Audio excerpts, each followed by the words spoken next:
నిన్న నైట్ నాకు ఒక అమ్మాయి కాల్ చేసి ఏం చెప్పారంటే, నేను మా ఫ్రెండ్స్ అందరి దగ్గర అప్పు తీసుకొని, ఒక అతని బాబుకి ఆపరేషన్ జరగాలని చెప్పేసి అప్పిచ్చాను ఆపరేషన్ కోసమని. తర్వాత తెలిసింది ఏంటంటే, ఇతను ఆ డబ్బులు ఆపరేషన్‌కి కాదు, స్టాక్ మార్కెట్‌లో పెట్టడానికి వాడారు. ఈ అమ్మాయి డబ్బులు రిటర్న్ అడుగుతుంటే, రేపిస్తాను, మాపిస్తానని ఇవ్వట్లేదు. మా ఫాదర్ ప్రాపర్టీ ఉంది, అది మీరు మార్టిగేజ్ లాగా తీసుకోండి అని చెప్పారు. తను చెప్పే ప్రాపర్టీ వాళ్ళ ఫాదర్‌ది కూడా కాదు. సరే ఈ చెక్స్ తీసుకోండి అని ఆ అమ్మాయికి చెక్స్ ఇచ్చాడంట. సరే ఇప్పుడు ఈ అప్పు అంతా రికవరీ ఎలా చేసుకోవాలి, లీగల్ యాక్షన్ ఎలా తీసుకోవాలని అడిగింది. ఇప్పుడు ఏం చేయాలి, ఇతనేమో పెద్ద ఫ్రాడ్ లాగా ఉన్నాడు, మరి ఇతని నుంచి ఎలా రికవర్ చేసుకోవాలని అడిగింది అమ్మాయి. సో తనకు నేను ఏం చెప్పాను అంటే, చూడమ్మా, చెక్ ఒక్కటే సరిపోదు, చెక్ తో ఇతను ఇలా నీ దగ్గర నుంచి అప్పు తీసుకున్నాడని ప్రూఫ్ కూడా కావాలి.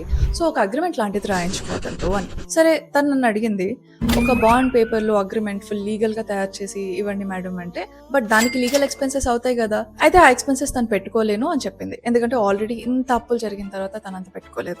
సో తనకు నేను ఒక టిప్ చెప్పాను.